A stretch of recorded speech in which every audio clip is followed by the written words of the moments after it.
Génesis 15, del 12 al 21. No sé si alguien nos pudiera apoyar con la lectura, Génesis 15, del 12 al 21. Si alguien lo tiene, que nos pueda apoyar, ya sea aquí o en línea.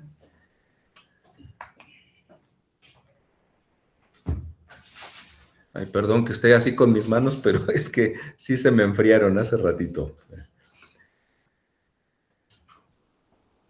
Amén. Ok, adelante, Ana, por favor. Eso dice la palabra. 12, ¿no? 12 al 21. Al ponerse el sol cayó sobre Abraham el sueño y el temor de una gran oscuridad. Entonces Dios le dijo: ten por cierto que tus descendientes serán peregrinos en tierra ajena y serán esclavos y oprimidos durante 400 años. Pero yo castigaré a la nación a quien servirán. Después saldrán con gran riqueza. Y tú irás con tus padres en paz y serás sepultado en buena vejez. Y en la cuarta generación volverán acá, porque la maldad del amorreo aún no ha llegado al colmo. Cuando se puso el sol y oscureció, se vio un horno humeando y una antorcha de fuego que pasó entre los animales divididos. En aquel día el Señor concretó un pacto con Abraham. Le dijo: a tus descendientes daré esta tierra desde el río de Egipto hasta el gran río, el río Éufrates, la tierra de los caneos, los ceneseos, los cadmoneos, los hititas, los fereceos, los refaitas, los amorreos, los cananeos, los gergeseos y los jebuseos. Amén. Gracias, gracias.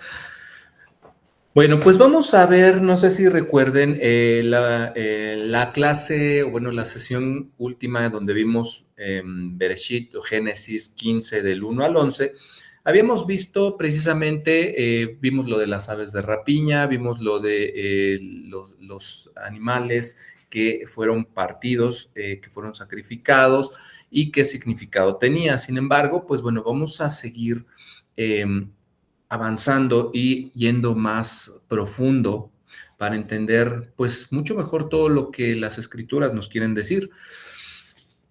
Este realmente es un momento profundo porque vamos a ver que Dios no solamente promete, sino que formaliza un pacto con Abraham y vamos a entender que se están usando símbolos culturales que para nosotros tal vez son ajenos, para nosotros tal vez son cuestiones sin sentido o cuestiones que no entendemos para rápido, pero para el mundo antiguo eran totalmente comprensibles y sobre todo de gran importancia y de gran valor. Y aquí en esta parte, ellos ya como el inicio, el origen del pueblo, aquí ya se define una identidad, tierra, sufrimiento y esperanza futura, porque vemos que aquí Dios pues también le dice que van a sufrir, que van a tener situaciones como cantábamos hace ratito con este canto de el proceso, que pues a veces estamos en el desierto y aquí les estaba pues prácticamente anticipando todo lo que iba a hacer. Entonces, vamos a ver que Dios no se oculta las cosas, al contrario, dice, y nosotros a veces pasamos por alto esas partes, ¿no? O sea, si leyéramos, si Dios nos hablara a nosotros hoy día eh, directamente, probablemente olvidaríamos, lo primero que olvidaríamos sería esa parte de la esclavitud, del sufrimiento, y nos quedamos con la parte de la riqueza, ¿no? Generalmente eso pasa. Por eso a veces, pues, caemos en esa desesperanza, pero Dios está con nosotros, así como estuvo en su pueblo. Y vamos a empezar con el contexto histórico, ¿no? Porque es importante entender que, como decía yo hace un ratito, ahorita lo vemos de una manera, pero antes no se veía como nosotros lo veíamos, aparte de nuestro contexto social. El contexto histórico es uno, anteriormente en el mundo antiguo, se veían las cosas, se creían ciertas cosas, se acostumbraban ciertas cosas, ya por el tiempo, por la historia, era diferente. Pero también ahora hablemos del contexto geográfico. Digo, no lo vamos a ver en este momento, un poquito más adelante vamos a ver eso, pero también entendamos que son cosas que influyen y que a lo mejor nosotros las vamos a entender de manera distinta, precisamente porque pues no estamos en ese contexto ni histórico, ni geográfico, ni cultural, porque también el cultural pues hace que esto cambie, ¿no? Entonces, como vemos en pantalla, en el mundo antiguo los pactos no se firmaban con tinta, como hoy ir a un notario y formalizar un acuerdo, un contrato, sino que antiguamente, pues se hacía con sangre y símbolos visibles, símbolos que los pueblos, las personas, los habitantes podían ver. Y aquí en Bereshit, Génesis 15, refleja prácticamente o refleja prácticas documentadas en textos mesopotámicos e hititas, donde el pacto implicaba consecuencias reales para quien lo rompiera. Y Abraham entiende perfectamente lo que está ocurriendo. Y acá nos remite a ciertos textos. Y es importante saber eh, que las escrituras, la Biblia, está soportada por evidencias. Y muchas veces tenemos la percepción que la Biblia no hay nada que la demuestre, que la historia bíblica no se puede demostrar. Hay bastantes fuentes que pueden demostrar que existió, que fue de tal o cual manera. Y la idea es entender lo mejor posible para estar confirmando en lo que creemos y estar ciertos de que que Dios es real, que su palabra es real y que Él es real en nuestra vida. Entonces aquí vemos que ese contexto es el que predominaba en ese entonces. Entonces, estamos hablando que los pactos eran con sangre y con símbolos visibles. ¿Y esto qué quiere decir? Bueno, que vamos a entender o vamos a ver que en hebreo, berit quiere decir pactos. En la profundidad eran actos existenciales, no nada más legales, sino tenían que ver con la vida propia de las personas en su persona, en su persona al día, no nada más en algo que se dejaba como pactado, como sentado y bueno, a ver si sucedía o no. Era algo más serio, hablemos de esa manera, ¿no? Entonces, vamos a ver que esto involucraba varias cosas. Involucraba, por ejemplo, sangre, testigos, gestos simbólicos o incluso maldiciones implícitas si se rompía el pacto. En el hebreo, el verbo karat significa literalmente cortar. Y bueno, es con el que se dice la frase hacer pacto. Y en ese entonces, pues era como se hacía un pacto, ¿no? Un pacto era cortar, no firmar.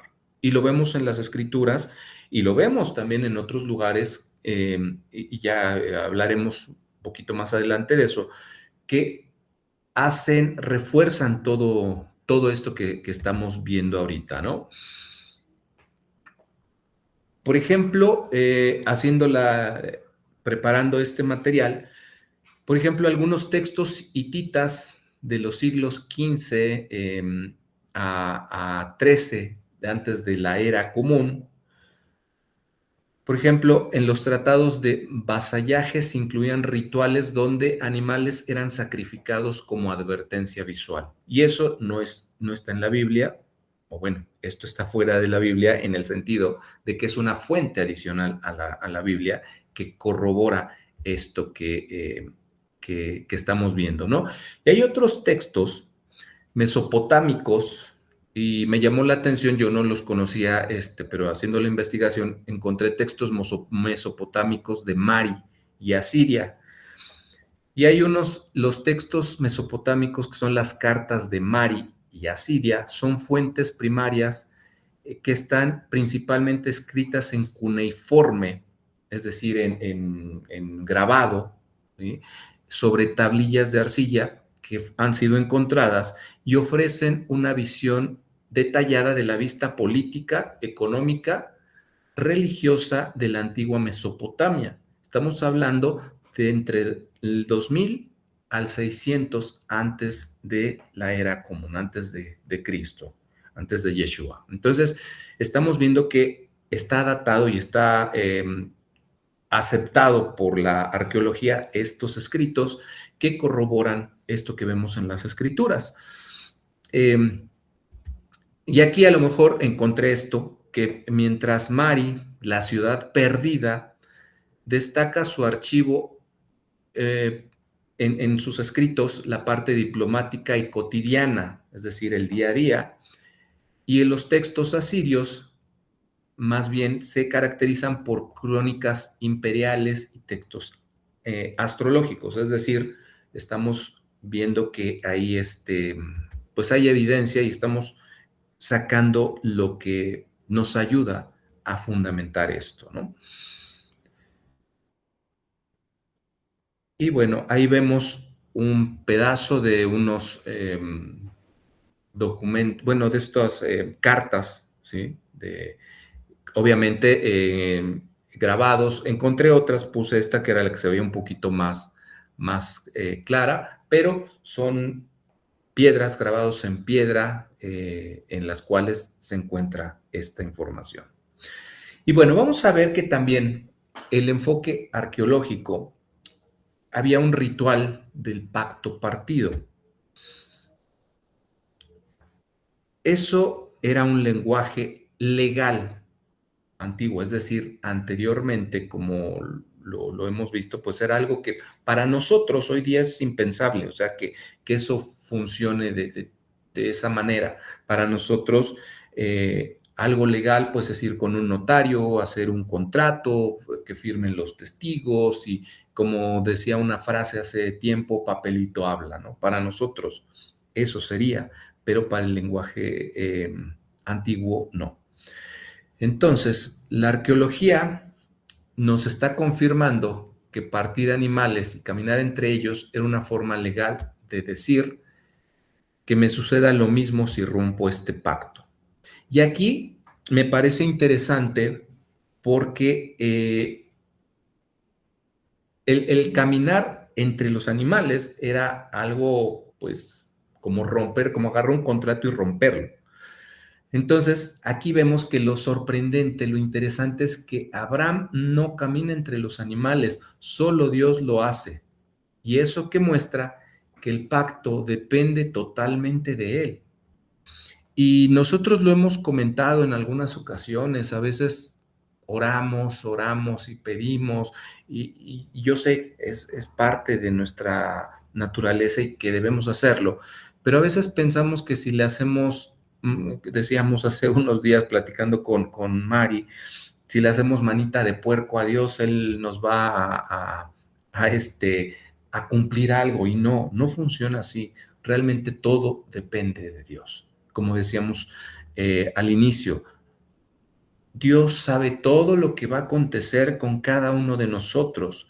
A nosotros no nos queda más que confiar y esforzarnos, ser obedientes, ser constantes y pedir sabiduría, que creo que es algo que pues a veces nos falla mucho, ¿no? Entonces, aquí vemos este pequeño detalle. Y vamos a profundizar un poquito esto de partir los animales y caminar entre ellos. Habíamos dicho que esto se mencionaba en otro lugar, por ejemplo, en Jeremías 34, del 18 al 20, Dios confirma, esto, que este rito, este ritual o esta forma de hacerlo era conocido, su significado era es inequívoco. Y bueno, aquí vemos que Dios lo reconoce, ¿no? Voy a leer un poquito.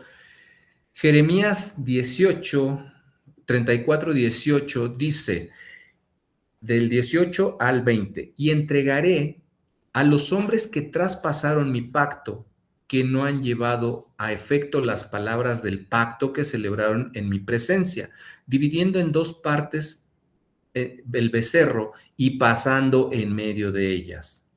A los príncipes de Judá y a los príncipes de Jerusalén, a los oficiales y a los sacerdotes y a todo el pueblo de la tierra que pasaron entre las partes del becerro, los entregaré en mano de sus enemigos y en mano de los que buscan su vida. Y sus cuerpos muertos serán comida de las aves del cielo y de las bestias de la tierra. Entonces, aquí estamos viendo la misma idea de partir los animales y estamos viendo esa parte, ¿no? Que dice dividiendo en dos partes el becerro y pasando en medio de ellas. Aquí estamos viendo esa parte y vemos cómo Abraham no camina entre los animales. Y eso nos da a entender, o podemos asumir o entender que Dios asume la responsabilidad del pacto. ¿Por qué? Porque nosotros no podemos influir en Dios, más bien es la voluntad de Él hacia con nosotros y Él está pactando algo con nosotros, no nosotros con Él. Nosotros obedecer y ser fieles, servir y caminar con Él. Pero aquí vemos que Dios sí lo hace, porque vemos aquí que dice la Escritura que había fuego en medio. Y vemos que el fuego, pues en las Escrituras, significa santidad, purificación, pacto. Lo vemos en Éxodo 19, en el Sinaí, en Éxodo 13, en la columna de fuego, lo que acabamos de cantar ahorita, ¿no? Que Dios estaba en columna de fuego. ¿Sí? Vemos en Isaías también el humo en el templo. Entonces son cuestiones en las cuales vemos que Dios está involucrado y Dios está presente. Ahora, desde la parte cultural también vemos otra cuestión en este pasaje, que dice que Dios, bueno, más bien que Abraham cayó en un sueño profundo. Sueño profundo es tardemá, y tardemá se entiende como un sueño profundo inducido por Dios. Y esto en dado momento nos da a entender de manera cultural, o bueno, en la cultura hebrea, que esto indica pasividad, confianza absoluta del ser humano hacia Dios. Entonces vemos que Abraham no negocia ni actúa, Dios es quien opera completamente el pacto, es decir, Dios es quien está al frente y lo vemos muchas veces en las Escrituras, que Dios es el que está al frente en las batallas. Lo vemos con el pueblo de Israel muchas veces, que es algo que está presente, que Él va al frente. Y es importante entender que muchas veces nosotros, no quiere decir que nos quedemos dormidos, no confundamos esto. El quedarnos dormidos no quiere decir quedarnos sin, vamos, como barco a la deriva, como se dice coloquialmente. Más bien, debemos descansar en Dios. Porque Dios es el que está al control. O sea, nosotros hacer nuestra parte, ¿no? Nosotros hacer nuestra parte, desde luego, pero no ir tratando de nosotros, como decía hace rato, hacerle manita de puerco a Dios, porque realmente de quien dependemos completamente es de Él. Y si vamos a la parte geográfica, por eso decía, este pasaje trae mucha información si lo vemos desde diferentes perspectivas, porque se habla del río de Egipto al gran río Éufrates. Y aquí vemos que Dios delimita geográficamente su promesa, no es simbólica, sino es concreta. Dios no dice, bueno, pues más o menos de oriente a occidente, no, o sea, delimita. Y algo interesante que vamos a ver, que esos territorios corresponden a rutas comerciales estratégicas del mundo antiguo.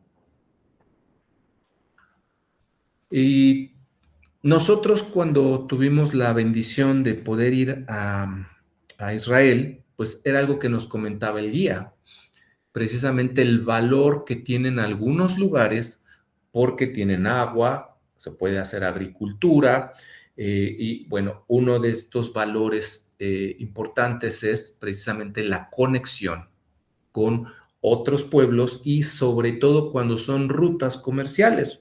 ¿Por qué? Porque ahí pasan pues todos los pueblos que están alrededor e incluso otros que no están tan alrededor, pero es ruta de paso. Entonces, ahí vemos que hay una ruta comercial. Y la promesa de Dios, pues bueno, incluye muchas cosas, no solamente territorio, sino vamos a ver que eso es y se va a convertir, y hoy día lo vemos en historia, economía, futuro nacional, y no solamente una espiritualidad que no se ve. Nosotros hoy día podemos ver todo lo que ha sido el pueblo de Israel y bueno, lo que ha padecido y tratar de entender un poquito esto, ¿no? Y bueno, vemos aquí que los límites descritos abarcan rutas clave. Egipto, Mesopotamia, Anatolia, Arabia, incluyendo la vía Maris y el Camino del Rey. Y esto recuerdo que el guía nos lo comentó cuando anduvimos por allá, porque eran rutas importantes que conectaban pues todos estos lugares que estamos viendo aquí. Decir Egipto, pues no es decir cualquier cosa, Mesopotamia tampoco, ¿no? O sea, eran lugares donde había dinero, donde había riqueza, donde había comercio. Entonces, el ser una ruta para atravesar, pues eso implicaba, como decimos hoy día, derrama económica. Y eso era para comercio, influencia cultural, seguridad económica y conectividad entre imperios. Vemos que todo eso tiene que ver con el lugar, la parte geográfica. Muchas veces cuando nosotros hemos leído las escrituras, pues leemos, de aquí a acá ya, y pues no reparamos mucho en realmente qué zona o por qué esa zona, ¿no? Si nosotros pensamos, por ejemplo, y lo vamos al tropicalizar un poquito. ¿Por qué, por ejemplo, lo vemos ahorita nosotros que estamos aquí en Querétaro? Vemos que Querétaro está teniendo un crecimiento muy rápido. ¿Por qué? Porque es una ruta que conecta la industria del norte con el centro del país. Entonces aquí está llegando mucha industria no solamente nacional, sino extranjera. Y eso mismo que pasa aquí, pasaba en ese momento allá. Entonces, si entendemos esto, vamos a ver con más claridad la importancia, la relevancia que tenía en ese momento la tierra y que era lo que ellos estaban, lo que Abraham estaba recibiendo para su descendencia.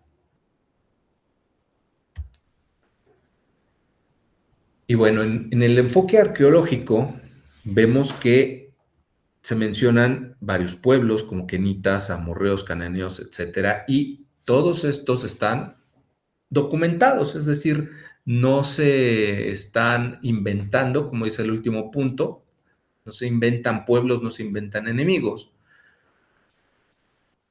sino es algo concreto, algo que podemos ver que existe, y las escrituras dicen que las piedras hablarán. ¿Y eso qué quiere decir?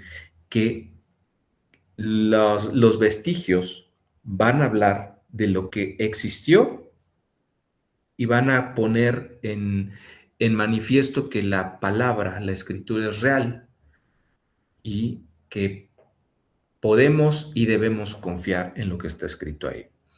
Entonces, como vemos, Dios no solamente fue el territorio, sino, pues bueno, todo los pueblos, o sea, todo conocía, todo supo exactamente cómo era que estaba para que funcionara, para que fuera algo de bendición para ellos. Ahora, desde la historia, nosotros vemos que sabemos que hay 400 años antes de la redención. Bueno, aquí puse se pasaron las mismas. Ok, ahí dejé los mismos puntos, pero bueno, el punto es que Dios, desde ese momento, y lo decía al inicio de que empezábamos, Dios anuncia la esclavitud en tierra ajena antes de que ocurriera. Les dice qué va a pasar y digo, eso a mí no me gustaría, o sea, no es agradable, o sea, vas a tener esto, pero para después vas a pasar esto, ¿no? O sea, vas a ser el dueño, pero después vas a ser el esclavo. Entonces, híjole, como que no es agradable, ¿no? Pero todo tiene siempre un propósito. Entonces, Dios anuncia la esclavitud en tierra ajena. Esto nos demuestra que el sufrimiento no cancela la promesa. Y eso llevémoslo a nuestra vida. Si nosotros hoy estamos sufriendo por economía, pasando por una enfermedad, pasando por situaciones difíciles, hay que estar ciertos que la promesa de Dios sigue estando, a pesar de estar en medio del desierto, a pesar de estar en esos 400 años de esclavitud y de silencio. Sabemos que Dios está con nosotros y nosotros somos afortunados porque hoy sabemos que no hay silencio, sabemos que tenemos al Consolador, que estamos a una oración de distancia de Dios. Pero imagínense para ellos, ¿no? O sea, lo que fue, pues, saber con anticipación para Abraham y lo que fue pasar 400 años, ¿no? Entonces, Israel no fue sorprendido por Egipto, fue preparado por la palabra. Entonces voy a repetir esto porque eso era lo que iba en pantalla, pero no lo puse. Dice, Dios anuncia la esclavitud en tierra ajena antes de que ocurra. Esto nos muestra que el sufrimiento no cancela la promesa, sino que forma parte del proceso. ¿Ok? Y me parece importante. ¿Cómo? El sufrimiento no cancela la promesa, sino que forma parte del proceso. Por eso quise cantar este canto del proceso, ¿sí? Porque cuando estamos en medio del desierto es cuando Dios, no, la canción dice, es cuando más cerca estoy de ti, y no, o sea, Dios nunca está más cerca o más lejos, pero es cuando más necesitamos nosotros, lo necesitamos y necesitamos afianzarnos, y es cuando más volteamos a verlo, pero es parte de un proceso, ¿no? Israel no fue sorprendido por Egipto, fue preparado por Dios. ¿Sí? Es decir, no fue sorpresa, para ellos no debió haber sido sorpresa, porque ya lo sabían. Las cosas que el pueblo de Dios ha experimentado no tendrían por qué ser ajenas si ellos conocen las escrituras, porque saben que van a pasar y que están pasando. Ahora, por la parte cultural, hay algo que también dice la paciencia divina. Dice, el pecado del amorreo aún no ha llegado a su colmo.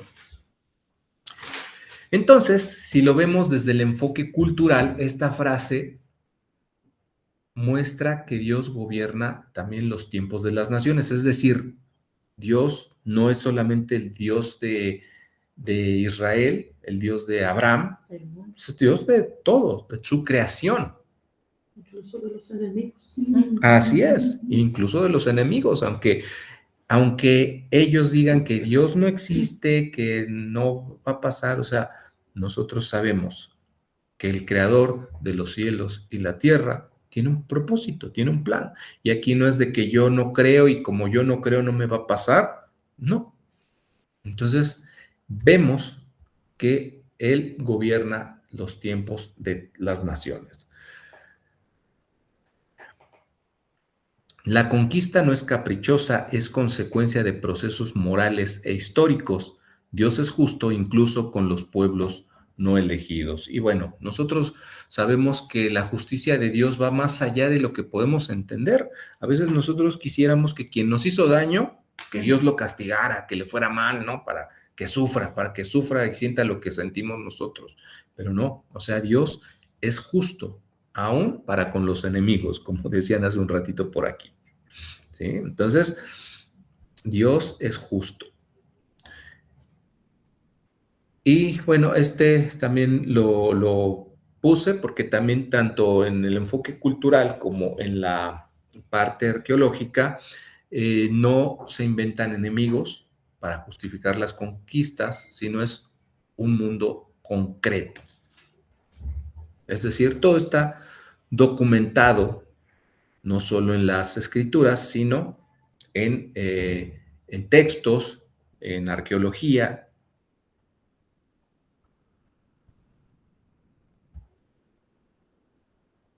Y para ir cerrando este tema, que creo que sí son varias cosas, yo por eso les dije, es un tema que trae muchas cosas muy interesantes porque es conocer un poquito más de cómo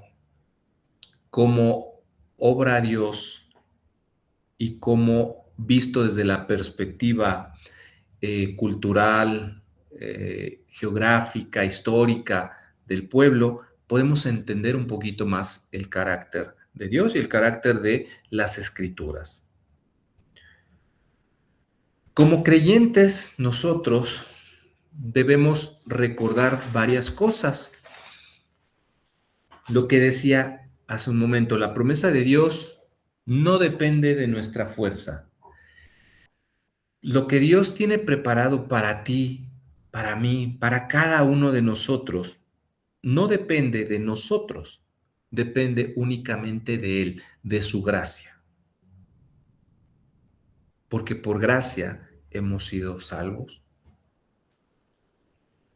Entonces, yo creo que nos queda nada más a nosotros que agradecer y ser fieles y cumplir su palabra. El proceso puede incluir oscuridad, y lo hemos visto que sí, o sea, hay ocasiones que nos toca pasar por situaciones complicadas, pero entender que el proceso no siempre va a ser agradable. Y generalmente, y en la vida cotidiana, si nosotros aprendemos que un error es aprendizaje, es cuando más aprendemos a crecer. Cuando creemos que un error simplemente es que nos equivocamos, somos malos, no lo hicimos bien y nos quedamos en eso, lo más seguro es que o nos quedamos donde estemos o nos vayamos más abajo. Pero en contraste, cuando tenemos un momento difícil, un problema, un error, una pérdida, y sacamos lo mejor de eso, es cuando Dios nos ayuda a crecer.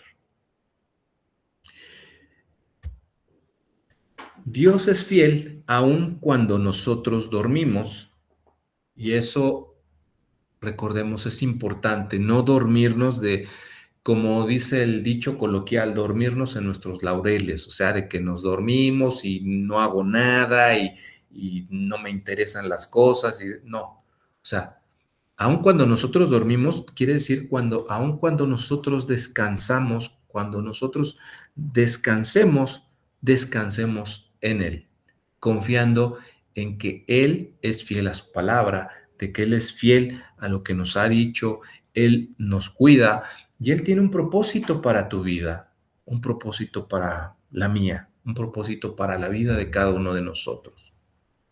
Pero ¿qué tenemos que hacer? Conocer y entender las Escrituras y aplicarlas a nuestra vida, porque no es nada más de conozco las Escrituras y me sé los versículos, muchos versículos al derecho y al revés, pero hago lo contrario a lo que ahí está dicho. Eso fue lo que Yeshua, Jesús, vino a decir, ¿no? A poner de manifiesto que eso no es lo que debemos hacer. Es cumplir lo que está escrito en la palabra. Entonces, para finalizar, recordemos que nuestra esperanza no está en nuestra constancia, sino en su fidelidad. ¿Debemos ser constantes? Sí. ¿Debemos ser obedientes? Sí. ¿Debemos ser disciplinados? Sí. ¿Debemos ser sabios? Sí. Pero de eso no depende nuestra esperanza. No por obras para que nadie se gloríe. Es por su gracia, por su fidelidad. ¿Sí? Pero debemos tomar acción. Y hace ratito Mari algo comentó, ¿no? O sea, no es nada más de confiar así, nada más, sino tomar acción. Tomemos acción. Pero entendiendo que la fidelidad de Dios es la que nos enseña bueno, es la que nos da la esperanza, nos da la certeza.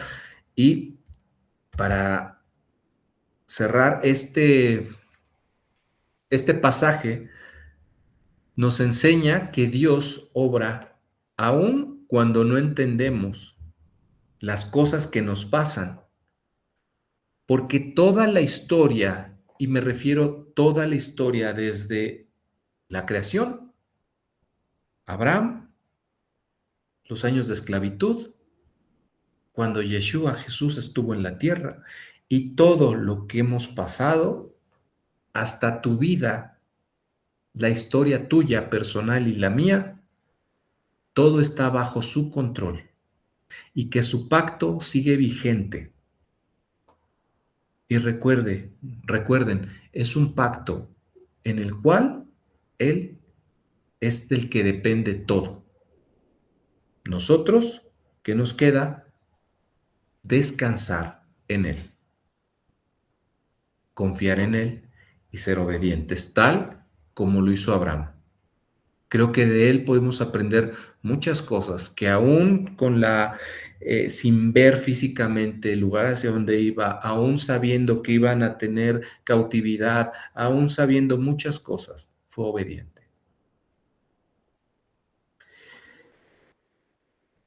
Y como alguna vez un pastor nos decía, seamos creyentes maduros. Y la fe madura descansa, confía y camina sabiendo que Dios cumple lo que promete. Y para conocer a Dios hay que conocer las Escrituras. Pues nos da mucho gusto verlos, hermanos.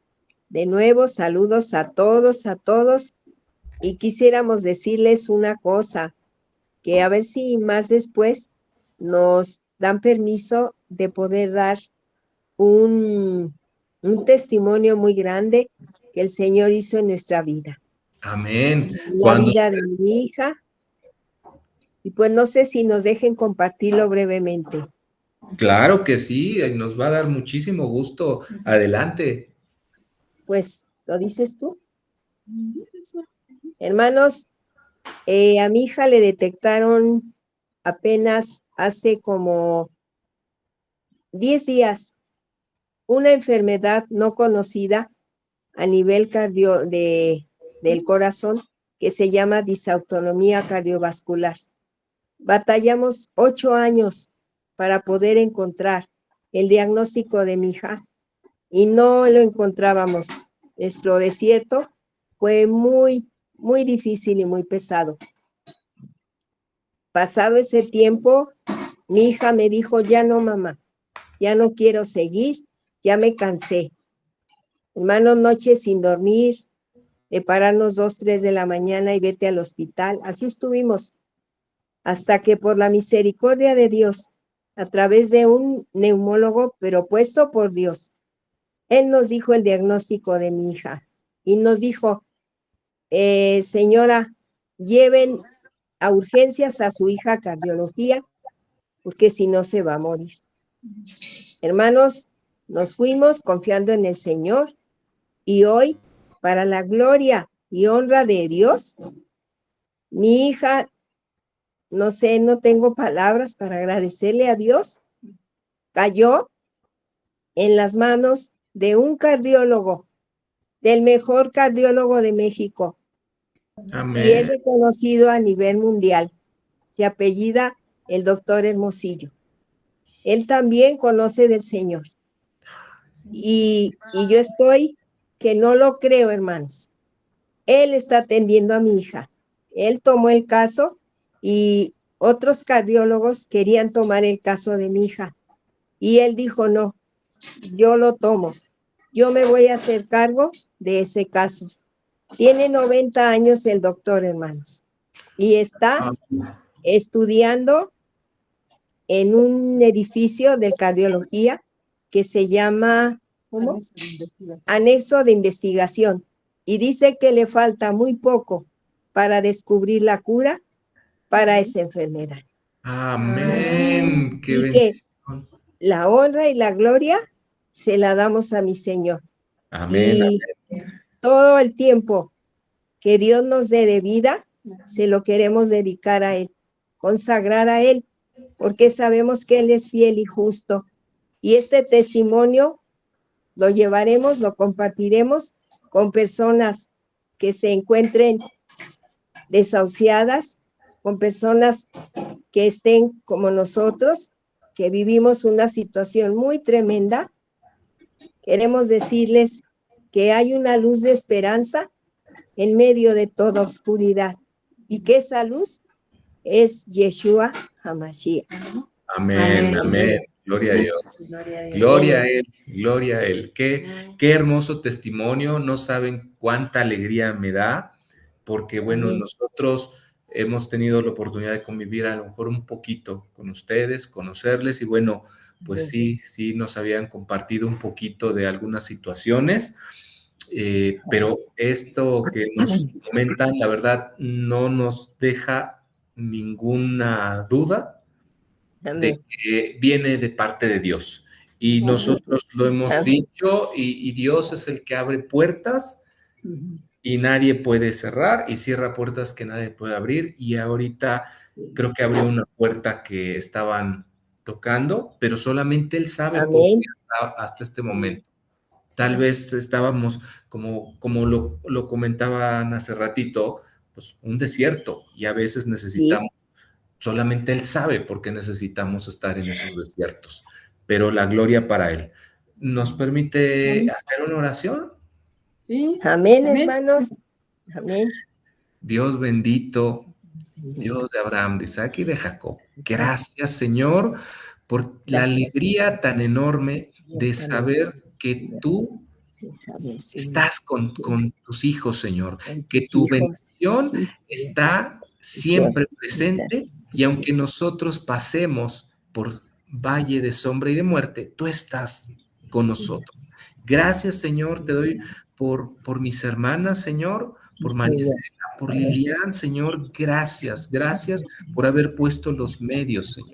Sí, Señor. Tú sabes, Señor, todo lo que tienes para cada uno de nosotros, pero en especial, Señor, te agradecemos por ellas, Señor, porque sabemos que transitar en el desierto con la incertidumbre, con el dolor, con la preocupación, no es sencillo, Señor. Pero gracias por esta noticia tan grande, Señor, por este testimonio que da fe de quién eres tú, Señor. Amén. Los cielos y la tierra, quien puede hacer hasta lo imposible, Señor. Lo que para nosotros es imposible Es para imposible ti. para ti, todo es posible. Gracias, Padre. Gracias. Te pido que sigas en ese hogar, en esa familia tan hermosa, Señor. Desde aquí les Amén, Padre bendecimos Santo. y les Amén, pedimos, Padre Señor, Santo. enviando parte, Amén. Señor, Amén. de la bendición que tú nos has dado a nosotros, Padre. Sígueles bendiciendo, no les Amén. dejes. Gracias, gracias, Señor, por este hermoso momento. Gracias, Señor, en nombre de Yeshua. Amén. Amén, Señor. Amén. Pues qué Pues, hermoso, ¿verdad? Qué gusto. De verdad lo estaban platicando y me estaba, no sé, sentí bonito, sentí algo hermoso porque Amén. cuando encontramos ese descanso es hermoso y sabiendo que viene de parte del Señor, es lo mejor. Qué hermoso. pues, mis hermanos, qué bendición que el Señor me mantiene de pie. Sobre todo le doy las gracias a mi Padre, a Yeshua, porque me mantiene con un propósito de pie. Y aunque Él no funciona bien, pero el Espíritu a la brevedad está dispuesto para servir al Señor. El tiempo que Él me preste de vida, estoy dispuesta, aquí estoy. Dice la palabra que heme aquí, aquí Envíame estamos, a mí. envíame a mí. Aquí estamos para seguir sus huellas y llevar su palabra al necesitado. Para Amén. mí es una bendición pues, compartir la palabra con cada uno de ustedes, aunque a la distancia, pero en el Espíritu estamos juntos. Amén. Amén, mis hermanos. Amén. Qué gusto, qué alegría, qué alegría. Un abrazo a todos. Abrazo. Gracias. Gracias. Un abrazo fuerte a todos. Tami, ya, qué gusto verles. Shalom, hermanos, hermanita Shalom. Marisela, shalom, hermana Mari. Amén. No veo a la hermano. hermana Anita, no sé si ande por ahí. Sí. Es que no la vemos, no sé por qué no la veo. Estamos igual, mira. Queda un poquito de lado. Mari también. Pero bueno, también queremos externarles nuestro gozo. Nos gozamos, dice la palabra del Señor, que tenemos que gozarnos Amén. con las alegrías de nuestros hermanos y también entristecernos cuando alguien esté triste. En este momento, pues, es momento de gozo. Amén. Damos gracias al Señor por la vida de nuestra hermana y sabemos que el Señor todo lo puede hacer. No tenemos duda que el Señor puede hacer cualquier cosa, inclusive cosas que nosotros no nos imaginamos. Amén. Pero tenemos que ser pacientes, tenemos que ser entendidos para comprender la voluntad de Él, porque a veces nosotros queremos que sea como nosotros lo pedimos, pero no sabemos los planes del Señor. Sabemos que todo lo puede hacer, sabemos que Él es todopoderoso, que Él está con cada uno de nosotros, pero no conocemos su voluntad y Él sí sabe lo que a nosotros nos conviene y lo que tiene para cada uno de nosotros. Nos gozamos con ustedes, hermanas, nos da gusto Gracias. que el Señor rejuvenezca sus fuerzas, les dé aliento de vida y pues esperemos que esa bendición pueda ser compartida, como usted bien lo dijo, con más gente. Hace unas semanas empezamos a reunirnos nosotros aquí en casa. No era algo que nosotros hayamos planeado, pero bueno, se dio. Sabemos que son cosas de Dios y hay que hacer su voluntad. Y estuvo desde que empezamos, tenemos nosotros una vecina que era una señora mucho más joven que nosotros, llena de vida, y ahorita está con oxígeno, yo cuando me fui a Europa la dejé de ver todo ese tiempo que no estuve, pero anteriormente ya había pasado mucho tiempo que no la veíamos, sabíamos que estaba enferma por sus hijos que nos comentaban, pero no la habíamos visto. Después de que yo regresé de Europa, estaba yo en la calle y la señora salió y no me van a creer, o sea, yo ni siquiera hice nada porque no la conocí. Está totalmente acabada, está muy delgada, está mal, anda con oxígeno Y desde que Mari le invitó a las reuniones que estamos haciendo en casa, ella accedió a venir y no ha dejado de venir. Amén. Y sabemos, como les vuelvo a repetir, sabemos que el Señor tiene un plan para nosotros. Les pedimos que también oremos por ella. No sabemos si el Señor la va a sanar o no, pero ella se ve mucho mejor. Comparado con la primera ocasión que vino, se ve mucho mejor, se ve más animada. Inclusive ayer, pues, platicó un poquito más con nosotros. Y yo le doy gracias a Dios, y también era algo que yo le comentaba a ella, que no sabemos los planes de Dios, pero tenemos que ser sabios para entender su voluntad, para aceptar su voluntad, que sea lo que Él quiera. Sabemos que Él nos puede sanar, sabemos que Él en un instante puede rejuvenecernos como no tenemos idea, pero no es lo que nosotros querramos, es que se haga la voluntad del Señor, y si ha de hacer algo con ella para que también su familia se dé cuenta que el Señor existe, que el Señor nos puede sanar, nos salva a todos. Y a mí me gustaría que también nos ayudaran a orar por ella. Su nombre es Alicia Arbizu. Sí, Y bueno, pues que también la tengamos en oración, y sobre todo que Dios toque su corazón para que primeramente que sane su alma, que pueda ser salva su alma antes que su cuerpo. Y si el Señor en su voluntad está que ella sea sana, pues que también por medio de ese poder que el Señor demuestre en su cuerpo, otras personas y su familia puedan acercarse al Señor. amén, así es. Y pues estaremos en oración también, porque sabemos que, pues bueno, Dios tiene el poder de hacer las cosas, pero nosotros también pues tenemos que estar en oración, porque eso, más que Dios conoce las cosas, y eso lo sabemos, pero yo creo que todo eso, más que otra cosa, nos fortalece también a nosotros. La oración creo que es para fortalecernos a nosotros, y que Dios también estar en contacto con Él, porque a veces pues es tan fácil olvidarnos y empezar por nuestras propias fuerzas. Por eso, pues, estar en oración. No es necesario, como una vez lo decía el pastor Eduardo, estar horas y horas y estar hincados. Y, como él dice, yo a veces mis mejores momentos de oración son en el carro. Pero lo importante es hacerlo de corazón, en espíritu y en verdad, y estar cerca de Él. Y claro que sí, con todo gusto vamos a llevarles en oración.